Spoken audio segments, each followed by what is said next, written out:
Welcome to Excess Returns, where we focus on what works over the long term in the markets. Join us as we talk about the strategies and tactics that can help you become a better long-term investor. Justin Carbonell and Jack Forehand are principals at Validia Capital Management.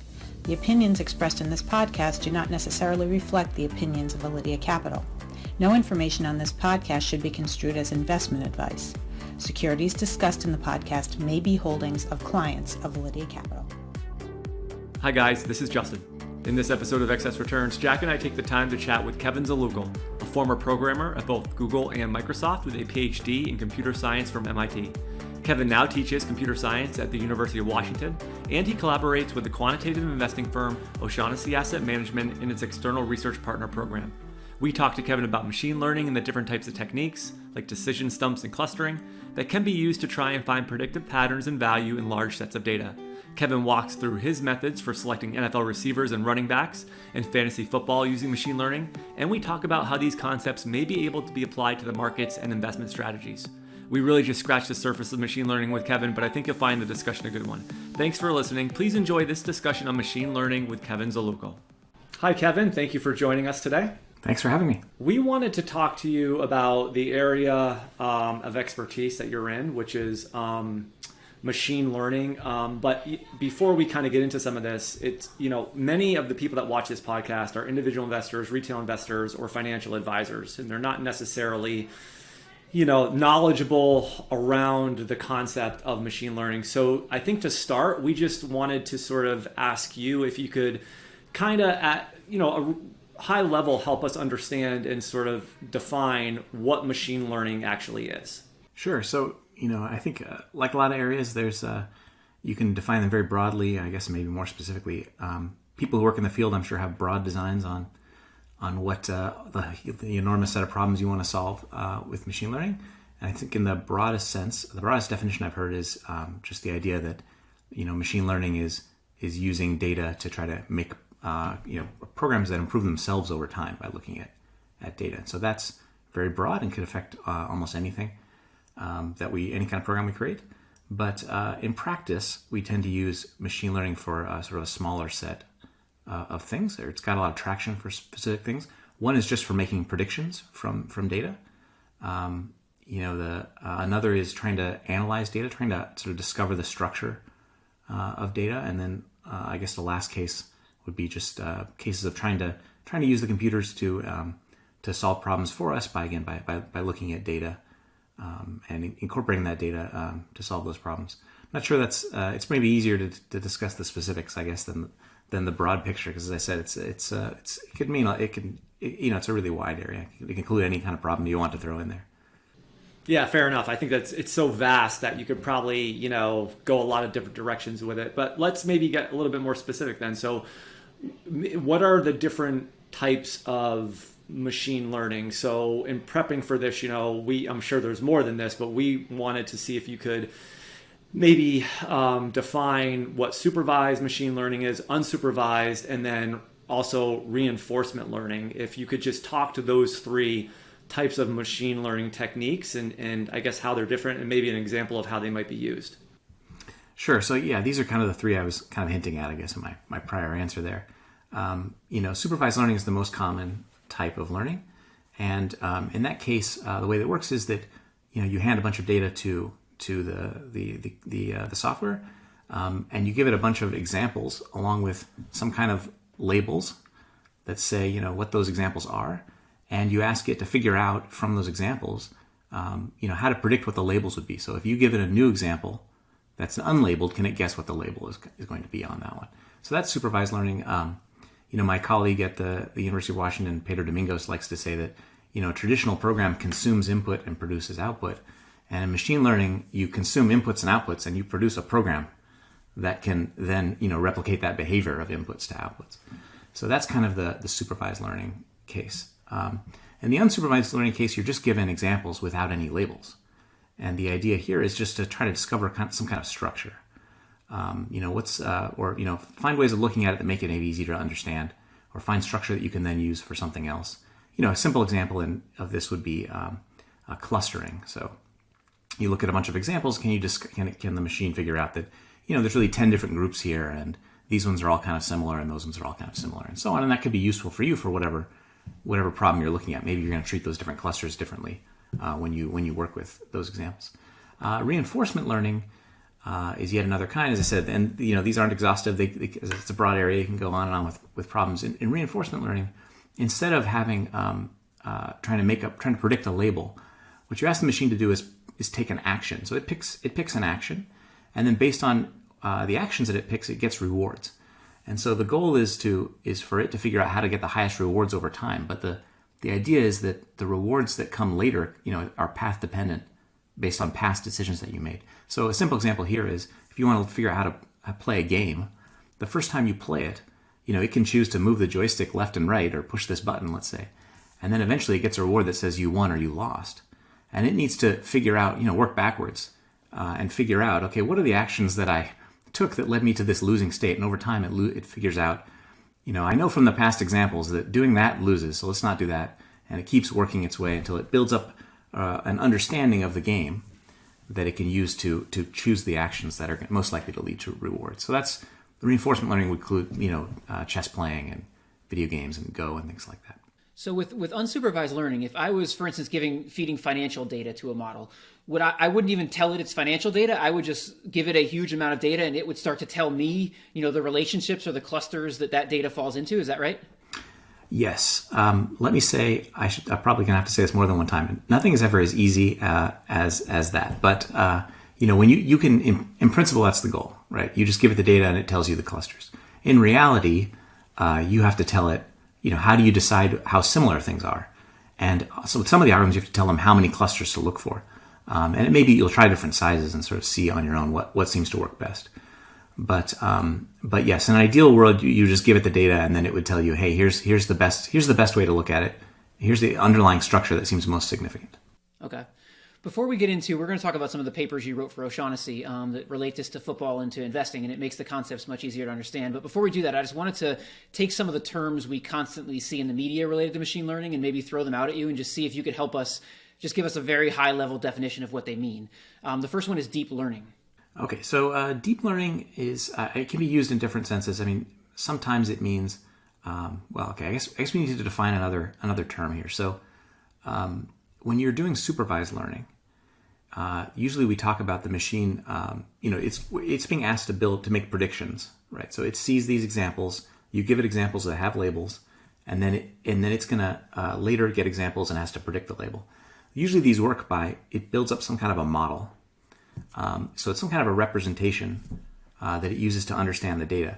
And then when it sees a new one, it can use this model to make a prediction. And so deep learning usually refers to models that have a lot of depth. It sort of comes from, I think, specifically from this neural network type models, where in that, with those particular kinds of models, they have a very natural sense of width versus depth. I mean, again, there's no reason this is going to make any sense off the top of your head, but just those kinds of models, it makes sense to look at them that way. And it turned out in that setting that making them deeper was a lot harder than making them wider. And so people initially, when they did these, tended to go for wide models, not deep models. And then only recently, with the computational power we have available now, could you really train these deeper ones. Also some insights. It wasn't just that. It was some clever algorithmic insights as well, led to being able to train ones that are deeper. But in general, I think outside of the neural network context, it probably just, people might use the term just to mean just sort of more sophisticated models that have, in principle, can encode much more complicated models of the world. Okay. And another term we're seeing a lot in investing right now is this whole concept of natural language processing. I was wondering if you could talk a little bit about what that is. So natural language processing is more of a problem area than, let's say, a machine learning algorithm. It just means, problems that you would solve where the inputs tend to be natural language. So, a classic example is language translation. That's sort of the benchmark in natural language processing, is translating English to French or what have you. And so natural language processing is just problems where you're taking inputs that are natural language. Any kind of problem you have in that setting. And then you can apply all the different machine learning techniques to those kinds of problems. And then the last one is random forest. Sure. So a random forest is one example of a model. So as I said, different machine learning methods, they build up representations that try to represent the data, the example that they've been given, so that then they can use that to make predictions. And different kinds of models, different algorithms build different kinds of models, and they're sort of good at seeing certain kinds of patterns, but not others. I guess maybe that's the way to think about it. So if you're using a random forest, that's a particular model where what it looks for is decisions where it looks at particular features. We call them features of the example. So an example, let's say an example is a stock. It's going to have a bunch of data associated with it, right? The sector that it's in, last year's earnings, last year's revenue, et cetera, 12-month returns. All these things we typically call them features. And the whole stock might be an example, but it has lots of different features in it. And so a random forest is going to operate, a random forest is a collection of trees. That's why it's called a forest. And each tree is going to operate by looking at features one at a time. And sort of working through this decision tree. I guess people see those in the business world as well, right? The decision trees. You look at one feature, and then if it's larger than this or smaller than that, then you sort of go to one side of the tree. So you sort of navigate your way down, looking at individual features, and then eventually you end up in a bucket where it makes a particular prediction. It says, okay, since I saw that the company's grew earnings a lot last year, and its PE is very low, I'm going to predict this is going to be a big winner, over the next 12 months or something like that. And then a random forest is just a way of combining many, many trees together. And so it takes, each tree gets a vote. And then if you're trying to vote, let's say yes, no, you're trying to solve a problem where labels are yes, no, each tree gets a vote. And then if you get more yes votes than no votes, then it would predict. That's not quite right, because you some of the trees get more votes than others. But in any case, that's sort of the basic idea.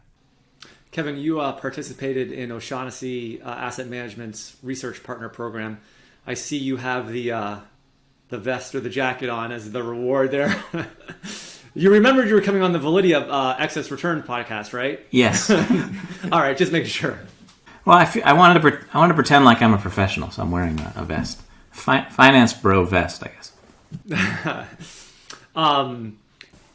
Yeah, there you go. I like it.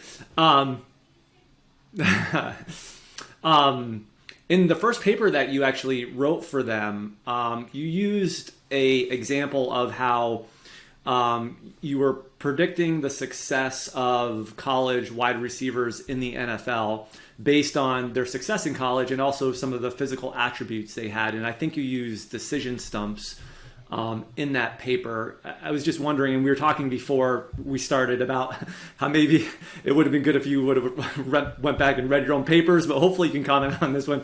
Can you just talk at a high level how, what that process was, that machine learning process, that you utilized, and how it actually produced better outcomes than just a simple or standard linear regression model?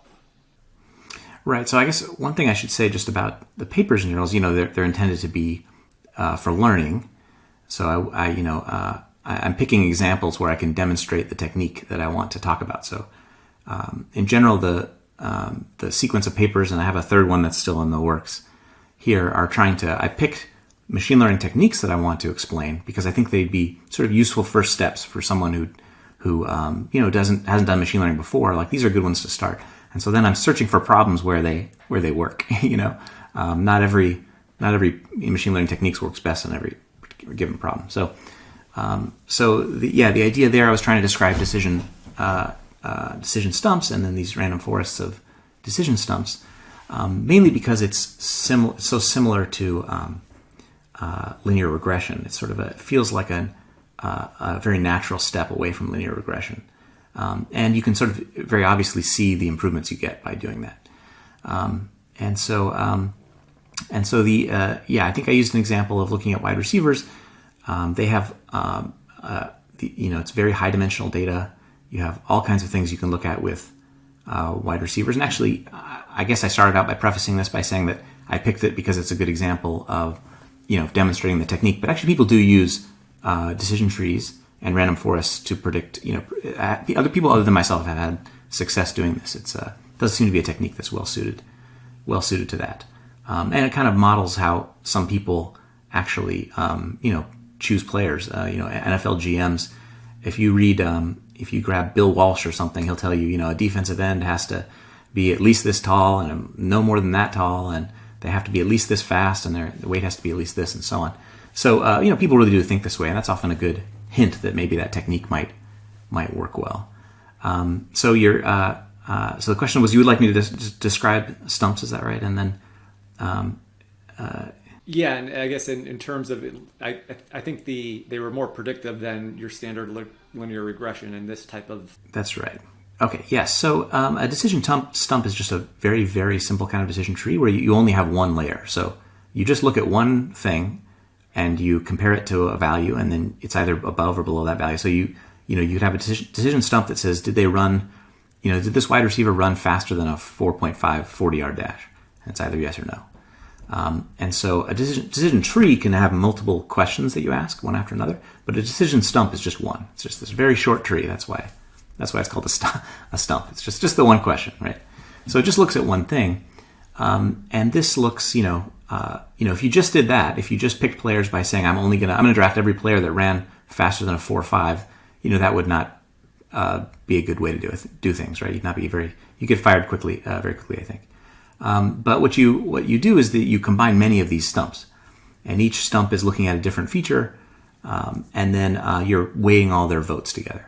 And so the random forest building algorithm does this in a smart way where, the very first time you build a stump, it's looking for the one feature that's sort of most predictive. But after you've picked one stump, what it's going to do is it's going to look at where is that stump making mistakes, and it's going to try to find another stump that tries to fix the mistakes, that does the best job of fixing the mistakes of the prior stump.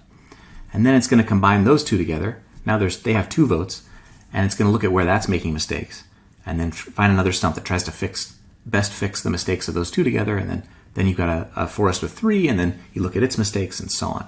And so it's constantly adjusting, adding in new stumps, and then adjusting the weights on them to try to make the collective group decision as accurate as it can be. So that part is generic to random forests in general.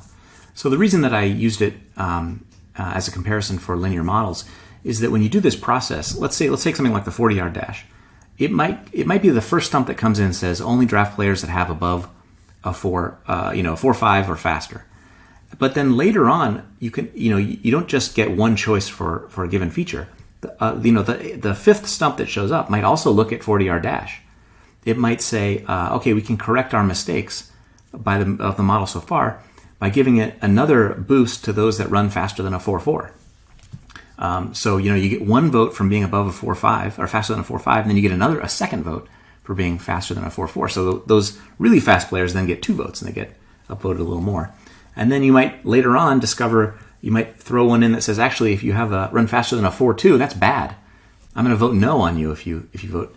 And so one of the sort of key reason that I wanted to explain this method right away is that if you imagine this curve of, once you look at the whole model with, let's say, 100 trees in it, and you just look at all the stumps that have votes based on the 40-yard dash time, you can sort of plot a picture that shows how many votes you get based on your 40-yard draft time.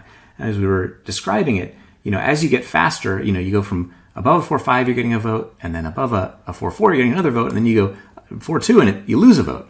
So you can have this relationship that is not linear in a variable. Whereas if you train a linear model, it's going to say how much is your 40-yard dash time. You get a coefficient, and it's either positive or negative. So you either want it to be faster or slower. And the more fast you are, the better, or the slower you are, the better. And these kinds of models, they can give you these nonlinear effects where it could go up for a bit, but then they don't want it to be too high or something like that. And so that's the reason why I picked the example of sort of showing you these nonlinear features, and how machine learning can sort of move you outside of this world of linear models and in principle capture effects that are not well captured by a linear model. So is the idea in general, so this works better when there's sort of stair steps as opposed to, assuming it's a straight line. So for instance, I would assume there's a 40-yard dash time where you just can't be an NFL receiver anymore. Yeah. So once it gets beyond 6 or something, it probably doesn't matter if it's 6 or 8 or 12 or whatever it is, you just can't be an NFL receiver anymore. So this handles that type of situation better than sort of a linear model. Is that right? Yeah, absolutely. Yeah, that's right. You can treat a bunch and say these are all the same. And in general, it doesn't have to be a line. But the one thing is that it could be a line. If you give it lots of data and you train a stump and it really is a linear relationship, if you zoom in, it'll be jaggedy, but if you zoom out, it'll just look like a line. It's just a line that's going up, because it keeps adding in more stumps to try to describe this relationship. So it will discover linear patterns, but it's not limited to them. Yeah, so I wanted to ask you about one of the things we do when we run tests with an investing is we want to have sort of an out of sample data set. And so the first thing we do is we run our test on a certain portion of data, and we reserve back another set to say, does this work outside of the data that I'm building the model on? And I noticed when looking at machine learning, there's sort of a similar concept where you have training sets and you have testing sets and you have validation sets. And I was wondering if you could talk about what those three things are and sort of how they relate to using machine learning. Right. So that's really one of the key ideas of machine learning. So it's kudos to you for doing that in your own process. I know you said you don't use a lot of machine learning, but you do use that's really the essence of machine learning, I think. When I look at a lot of the academic literature, where they do use, say, linear regression, is a typical approach, right, in academic literature.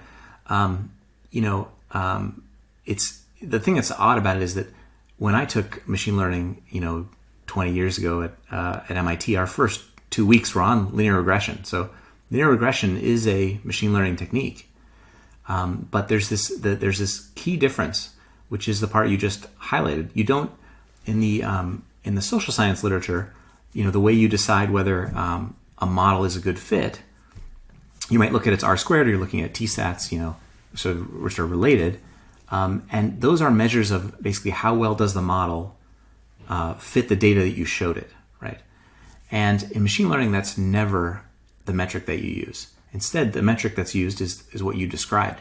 You train your model, you give it the examples for it to choose its model, but you evaluate the model on data that it's never seen before.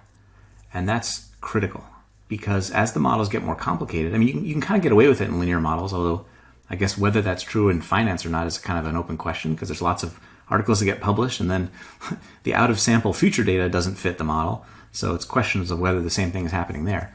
But certainly in machine learning, this is, introductory chapter material. You have to test it on data that you didn't train the model on, because it can fit that. It can, we call it overfitting the examples that it's given. It can get so good at predicting the details of those models. It's actually worse when you give it new data than it would have been if you hadn't trained it quite as much. So that mindset shift is really the key. The key there, I think, more than anything, is just switch to having, you build the model with your training data, and then you test it on new data. Now, you mentioned validation data sets. So sometimes people will have three data sets, three different parts: train, test, and validation. And that has to do with, it's kind of a technical thing, I guess, but oftentimes, you have your model, and that the algorithm, machine learning algorithm, is coming up with this model that tries to figure out tries to represent what it's learning from the data. And we call the machine learning algorithm is, that model has a bunch of numbers in it, and the machine learning algorithm is trying to find the numbers that make the best predictions from the data you gave it. So we call that fitting the model, fitting the parameters of the model. But oftentimes there are other parameters of the model that the machine learning algorithm doesn't fit itself. It's actually a human being who picks their values. It could be, for example. So one example is clustering. I know we chatted about this beforehand.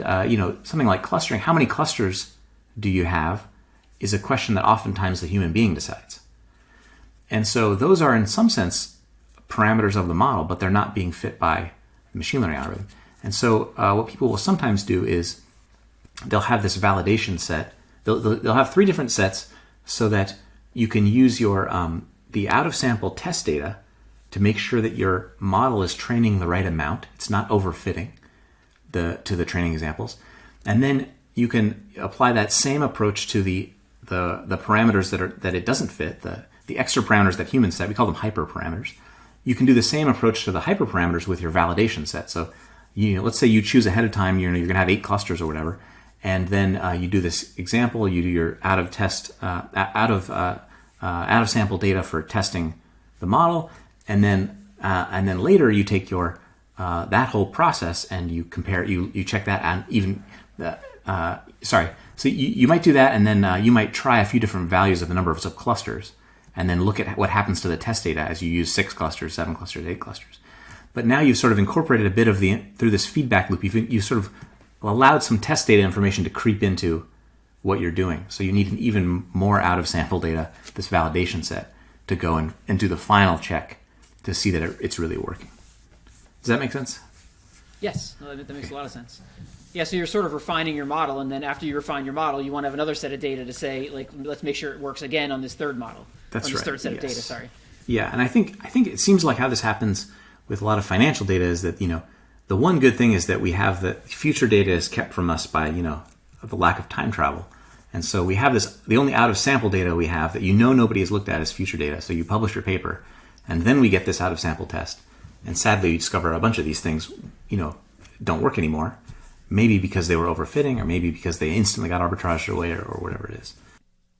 Yeah, we just had John Montgomery, who's the founder of Bridgeway, on the podcast that's going to air next week. And one of the things he said is the only true out of sample is the future. And so that probably is true in some ways. You can do this as best you can, but obviously we can't completely predict the future no matter what we do. In your second paper with O'Shaughnessy, you actually looked at building a machine learning model to predict running back performance.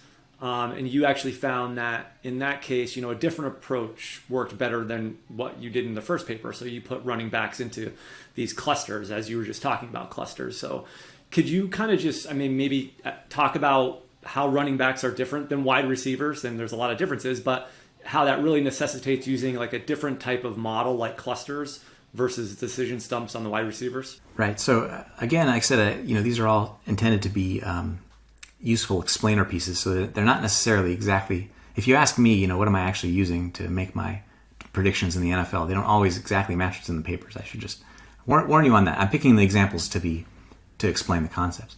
But this case actually, this is the one case where I talked about something I actually do use, and that was this clustering idea. So the models I use personally to pick players use a different technique, one that I've been planning to talk about in the third paper.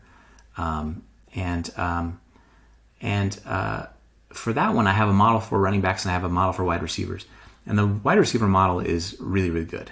And it has a strong track record out of sample. It works so well, I've really just never had a reason to go back and revisit. I keep winning my leagues, and it's just, I don't know, there's nothing to do. So I feel good about that. But my running back model has not been good, not been as good. And so I did end up fixing it with exactly the technique that I described. And so the issue was that, this is kind of an example where even though I'm, asking the machine to solve problems for me, really a lot of the intuition comes from, human beings. So in this case, what I was looking at was that it intuitively didn't make sense that you want to evaluate all running backs the same, because they get used differently in actual games.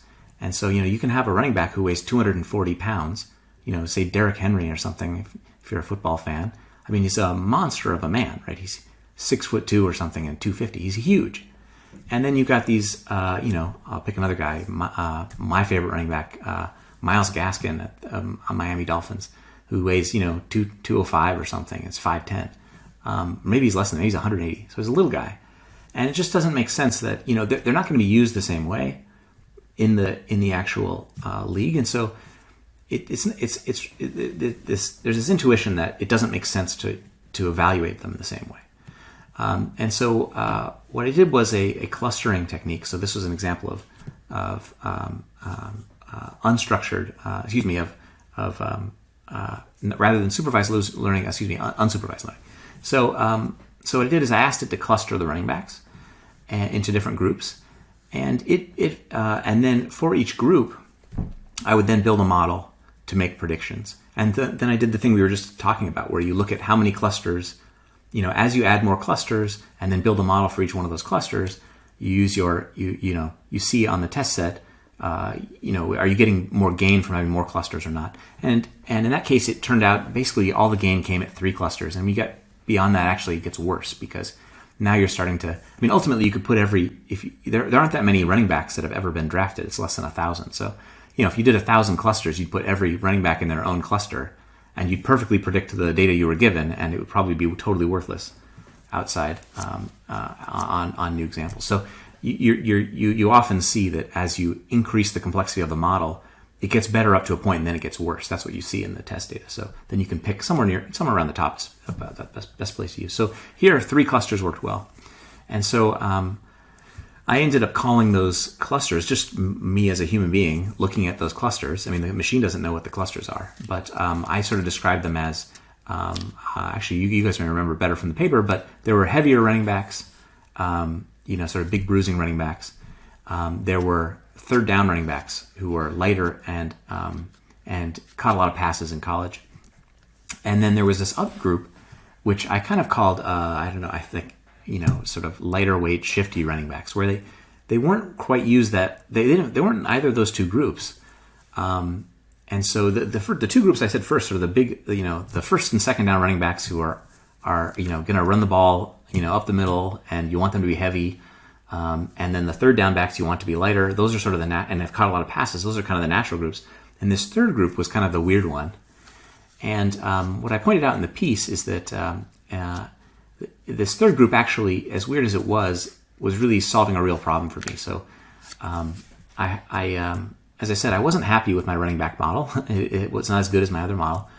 And in particular, one problem it had is my running back model did not like Alvin Kamara, who was the best running back in the league a few years ago, I think Offensive Rookie of the Year. And in principle, it's just one miss, but it hurts worse than the rest, just as a human being. So it felt really bad that, the Rookie of the Year, my model said he wasn't good. And so in this clustering, Alvin Kamara comes up in this third group. And so, sort of hints that that there was, it was capturing something, that I wanted it to actually get, and it seemed to have found that. So this third group, it looked for different things. It looked for, different size-speed combinations and so on. And interestingly, it wasn't looking for pass catchers, but it was looking for, like I said, sort of shiftier runners. It liked their 3-cone to be better and so on.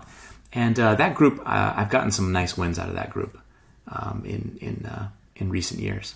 I can't remember off the top of my head if Antonio Gibson, last year's sort of surprise running back, was in that group or not. But the combined model really liked Antonio Gibson, and so I'm feeling much better about my model when it gets the big winners right. So the idea here is once you've developed the clusters, then you're using a similar process to what you use for the wide receivers for each individual cluster. Is that sort of the idea? Yes, and that's exactly right. And then, but the models they're picking different features to focus on in the 3 different cases. So they're 3 totally different models. And then what I did was I had this. The reason I needed a validation data set because I tried different numbers of clusters, and then I needed to see. I used the test set to figure out what's the right number of clusters. And so now the test set has sort of been, used up by this process, by me looking at it and choosing the cluster number to give me the best performance on the test set. I needed a validation data set to check that, to really be out of sample from everything else. That makes sense. When I did, I haven't done fantasy football in a long time, but when I used to do it, quarterbacks were really, really important. And I'm just curious, how well can you model quarterbacks? Are they as easy to model as, say, wide receivers, or are they very, very difficult to model? So the short answer is I've never tried, but I suspect, based on sort of other colleagues' attempts, I suspect it's quite difficult. It seems to be difficult, and also you can just see from the NFL's lack of success at predicting these players. It seems to be really tricky. We have this. I don't know if you guys are paying attention to football at the moment, but you remember a few years ago, the Browns passed on, what was it? They had the opportunity to draft either Jared Goff or Carson Wentz, and then they said no to both of those players, and then both of them looked good in their early seasons, and their GM, Sashi Brown, ended up getting fired later after this, and people were citing this as an example of how he did a bad job. And then both of those players have now been dropped by their current teams, and they turned out to, after a few years, not be good. So anyway, it's really difficult to figure out, how these are going to do. That said, I'm sure you get some insights from trying it, but I've never tried it just because most of the leagues I play in, you only have to have one quarterback, and it's just pretty easy to get a quarterback late in the draft and do okay. Yeah, I'm a Jets fan, so I would say whatever works in models, they're probably not using them. Right. Based on the results we've seen so far. Yes. I'm wondering, how does this work in fantasy football? So I assume you're going against some people who are picking people themselves, and then you're using some models. I mean, does this typically work better than a human being can, select the players for your team? Yeah, I think it does. I mean, at least my own experience has been that it does. I think, it's actually a great example of sort of, it's not behavioral finance, but behavioral, science applied to fantasy football. You see some just things that seem totally crazy in human behavior. So there are a bunch of people who play in these leagues, who watch a lot of college football, and they come up with their own opinions about players from all the college football that they watch, right? Which is kind of why people get into these kinds of leagues where you're drafting college players. But let me just describe what happens. People will often form their opinions, and then we have the NFL draft where you find out the team's opinions about these players. And so all of my models are post-draft. The most important input is, what did the team think, of this player? That's the most predictive thing for me. And so I lean heavily on draft position, how early were they drafted? And I should say it's also an example of some, reflexivity, because when teams take a player really early, when they pay a high price for a player, they then typically, it appears, give that player more chances because they don't want to look like idiots. So you have this feedback from the high price that actually makes them more likely to actually achieve their price. In any case, people who make their rankings pre-draft, they typically update very poorly to the draft information. In fact, in some ways, they do it in ways that are obviously irrational. So one thing that will happen is, if their favorite player is a certain player, and that player falls in the draft, they will double down on being right, to the extent that they will increase their belief in that player even more. So the NFL just said, we don't like them. The only bit of data we just got added says, we think it's less likely you're right, and they'll respond by upping their belief in it. And so this is just taking candy from a baby when that happens. So it works really well to be sort of, I think, model-driven and objective. And I typically just close my eyes to these college players until the draft data comes out, because I don't want myself to fall into that behavioral trap. It's interesting. We're seeing basically the same exact problems, in fantasy football, behavioral problems that we're seeing in investing. Pretty much anything that involves human beings, I guess you see the same problems. Yeah, humans are humans. Just one more question before we move away from football is, do NFL teams actually use this kind of stuff when they're deciding to draft players? Do they use this sort of machine learning tactics? So they do use a lot of data. I've never worked for an NFL team, so I don't know. But I mean, certainly the whispers you get from the inside are that they use more and more of this.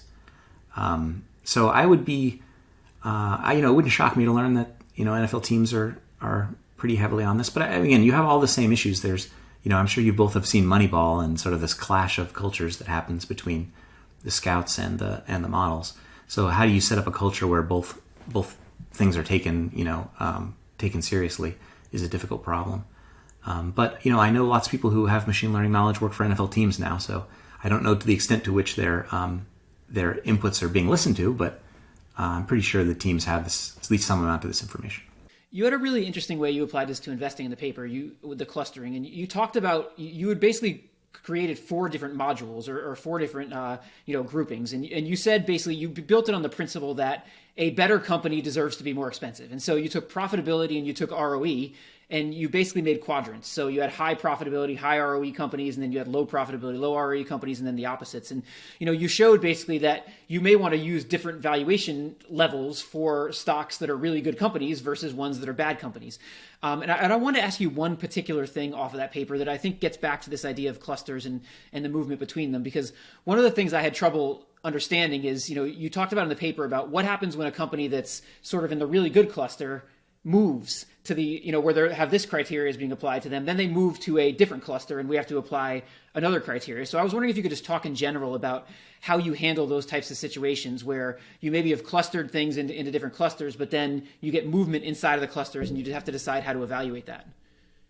Yeah, so typically what would happen is, you basically take this group of models and it's now together a new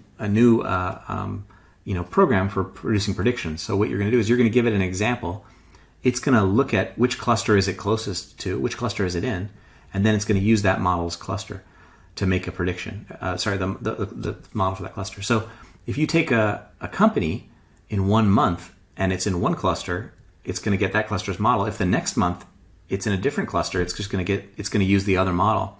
And so I think I remember some examples from this paper where Amazon was in like a really bad cluster for a long time, and then suddenly, their gross profitability or whatever shot up, and they switched clusters, and suddenly the model wants to give them a higher multiple, right away. That would have been a smart thing to do at the time, although this is obviously not built back then. But yeah, so it's going to respond to a change in cluster by just switching to the new model for that cluster right away. So if you fall out of the top group, you're going to get downrated and it's going to sell immediately. One of the, I guess, criticisms or critiques of machine learning when it comes to investing is there's really just not enough data out there to be applied. So I wanted to read you this quote from Research Affiliates and just get your reaction to it. So they wrote, "Today we have about 55 years of high quality equity data, or less than 700 monthly observations. For many of the metrics in each of the stocks we may wish to consider, this tiny sample is far too small for most machine learning applications, and impossibly small for advanced approaches such as deep learning." So do you think that machine learning can be sort of effective on a data set with this type of quantity, or what are your just general thoughts? Yeah, so I guess I'd say I strongly disagree with this, except for maybe the last comment about deep learning. I might agree with that. That might be accurate. Although I guess we can chat about that later. If you have 50 years of data and 2,000 stocks, that's 100,000 examples.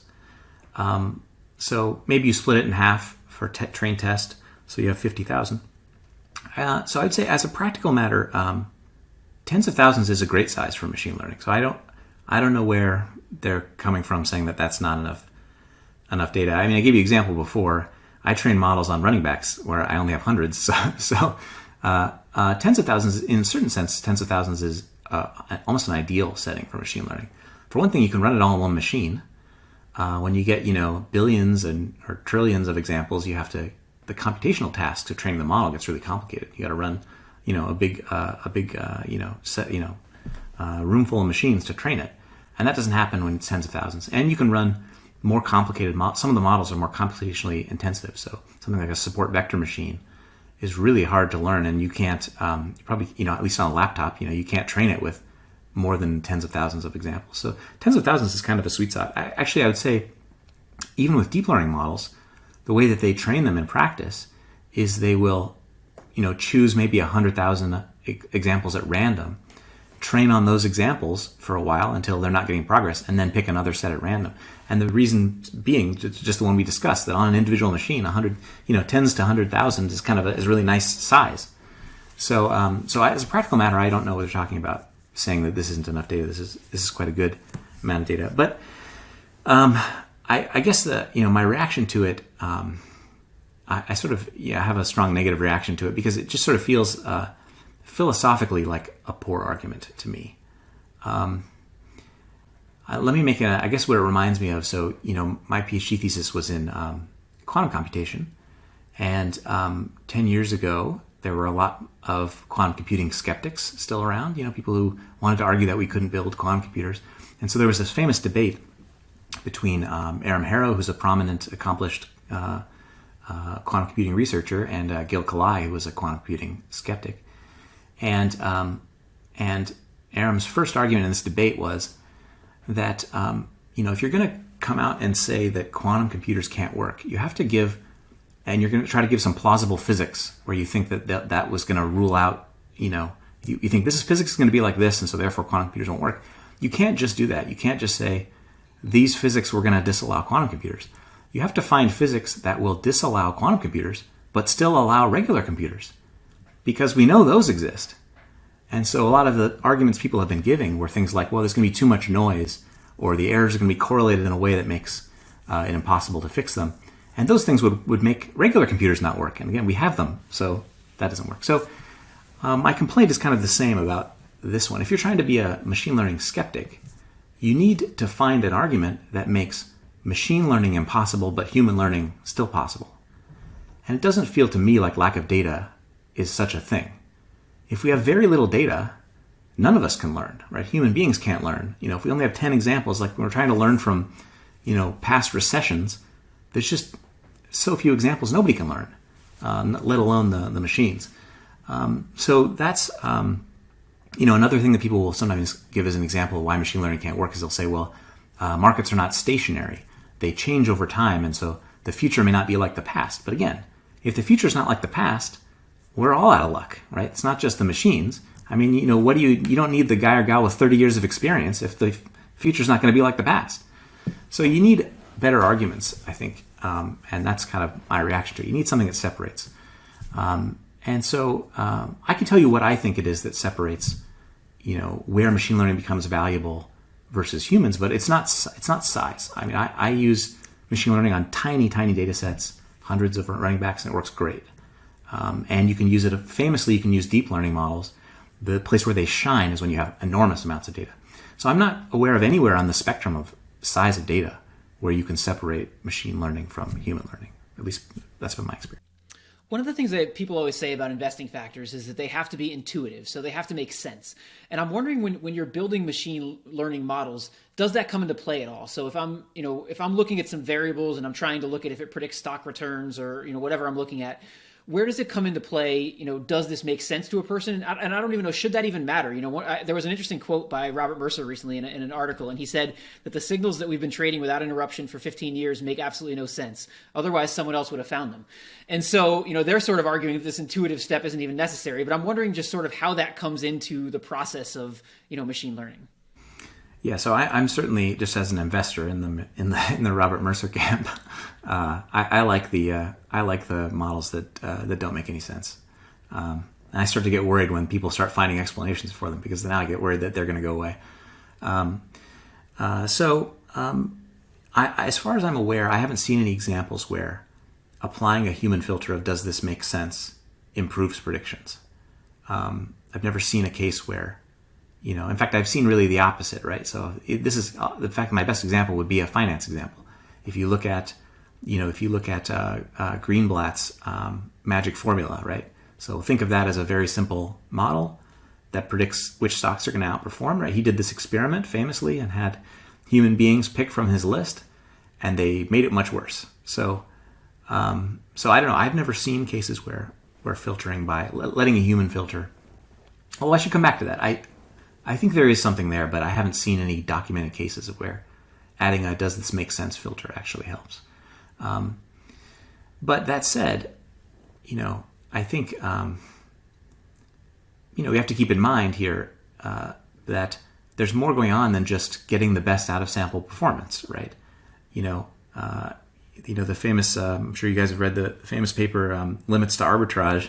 I forget the authors of that off the top of my head, but they make the point there that ultimately you can have the smartest fund in the world, but that fund has clients, and those clients, have behavioral issues like any human beings, and they may not stick with a plan, even if it's the perfect strategy to use. So it may be that filtering to things that make sense is really helpful for getting clients to stick with a strategy. And I would absolutely believe that matters. Or it may be that finding a strategy that makes sense, people are only interested in investing in strategies that make sense. But as far as the ability to improve predictions, I've never seen that actually add anything. In fact, like Robert Mercer, I would probably go the other way. If it makes too much sense, I become deeply suspicious. Just before we wrap up, I want to ask you, what do you, and we kind of talked about, the true out of sample is, what's in the future, right? And so predicting the future is obviously impossible, difficult, and no one really knows. But what we want to ask, what do you think the future of, machine learning looks like? And do you think that machine learning ultimately will crowd out human investors, or that there will, be room here for individual human investors, decision makers, to actually be in the market? Or just generally, what do you have any feelings or thoughts on that? Yeah, I can't predict the future either, but I think the safe bet is that we're going to see a mix of humans and machines for the foreseeable future. That seems like a safe bet. I think it's clear from everything else, all the other problems we've tried machine learning on, that including machine learning in the tool bag improves allows us to improve performance, and that should be true in finance as well. I have no reason to think otherwise. I haven't seen any cases where we've just gone all computers, taken out all the humans, and everything's been great, unless it's been a problem where, the problem is never going to change, nothing is ever going to change, and it's just 100% repeatable forever. Even if you look at, all of these examples, you read a paper and it'll say, or a headline in a newspaper and it'll say, machine teaches itself to play an Atari game. And that always seems like, it's sensationalist. I mean, it gets clicks, right? But they seem to forget that there were 12 Ph.D.s working on this for 3 years. I mean, what were those people doing? I know people want to make it think that like you just stick your computer out in the rain, it gets hit by lightning, and then suddenly it works. But that's not how it works. I mean, there are human beings working on this, and it's really hard. And every time you try machine learning, the first thing you try on it doesn't work at all, and you got a human being has to look at it and figure out what's going on. And there's always cases where you need the general intelligence of a human being to figure out what to do. I'll give you a couple examples off the top of my head. I've used machine learning once, and I got these unbelievably good results. So good that I knew they couldn't be right. Right? It's like I'm getting 20% alpha a year, and I'm like, okay, that's not right. I couldn't find it, but I knew it wasn't right. Just as a human being, right? I know that's too good to be true. And so eventually I, with the help of Jesse Livermore, you guys may know on Twitter, we eventually tracked it down and figured out what was going on. And it was that there was the split adjustments that were happening in the data. The machine had found that a couple of them, it had found that by comparing one thing that was split adjusted to something that was not, dividing them, it could find out how many times the stock was split in the future. And it had grappled onto that because it's got so much signal. I mean, stock's going to split 100 times. There's only one reason why that's going to happen, right? Price is going to go up a lot. And so it had found that. It was in there, and it had used that to... and it wasn't easy to see from the model because it was really hidden in there. So it took a bunch of digging by the two of us to figure out what was going on and fix this and then figure out how to take it out. That's one example. Another one that comes up is a lot of times when you're doing machine learning, and it usually, like I said, your mental process should be that it's not going to work great the first time you try it. So then that's what those 12 PhDs were doing for 3 years. The first 2 years and 9 months it was terrible, and they were trying to figure out why it wasn't working, coming up with ideas about how to fix it. And you're doing things like looking at the mistakes it's making and using your general intelligence to say, why is it getting this case wrong? And you think, okay, maybe the reason it's not getting this case right is that we haven't told it about this information. Maybe we should add that in. So you try adding that, or you'll try changing the way that it's building the model, things like that. So it's always been, all these examples we have of successes of machine learning, despite how much everyone wants to pretend like it's not happening, it's always human beings plus the machine. It's a bunch of smart people working really hard, trying to get the machine to come up with the answers. And then when it's done, we pretend like the human beings weren't there. And because everybody likes that version of the story a lot better.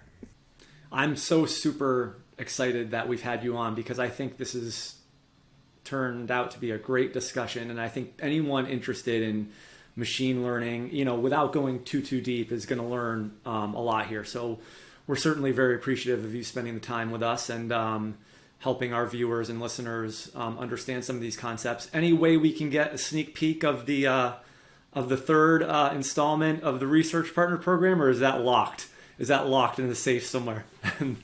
No, I'll tell you about it. So I'm going to write about, I've been planning for a long time to write on this same thing, which is I'm going to write about the actual models that I use to pick running backs and wide receivers. And I use something, it doesn't have a catchy name. I'll have to come up with one, but I tend to use a model, use a machine learning technique called L1 regularized logistic regression.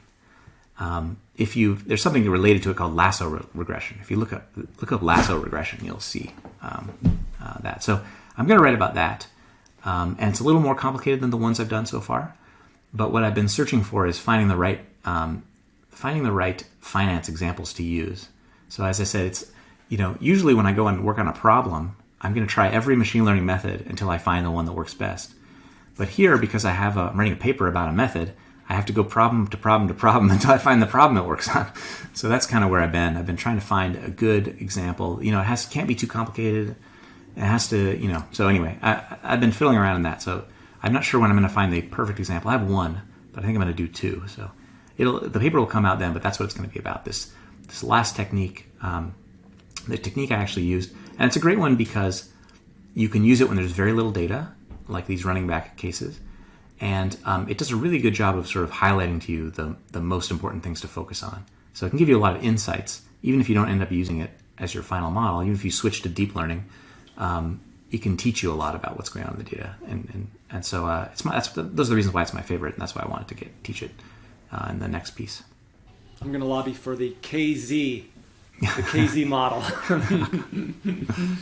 So, well, listen, Kevin, thank you very much for joining us. We really appreciate it. And if people want to learn more about some of the research you're working on, I know you're pretty active on Twitter. I mean, where can they kind of go to follow you and find out more? Yeah, I'm at KCZat on Twitter. I'm pretty much tweeting all the time about stocks there for the reasons we discussed before. I don't have anything to talk about with fantasy football because my models are just working. So there's nothing interesting new going on. Just turn the machine on once a year, and I'm talking about finance all the time there, and so yeah, happy to chat with anybody about any of these topics. Twitter's definitely the best place. Great. Well, thanks for joining us. We appreciate it. Thank you, Kevin. Yeah, thanks again. Hi guys, this is Justin again. Thanks so much for tuning into this episode of Excess Returns. You can follow Jack on Twitter at @PracticalQuant and follow me on Twitter at JJCarbonell. If you found this discussion interesting and valuable, please subscribe in either iTunes or on YouTube, or leave a review or a comment. We appreciate it.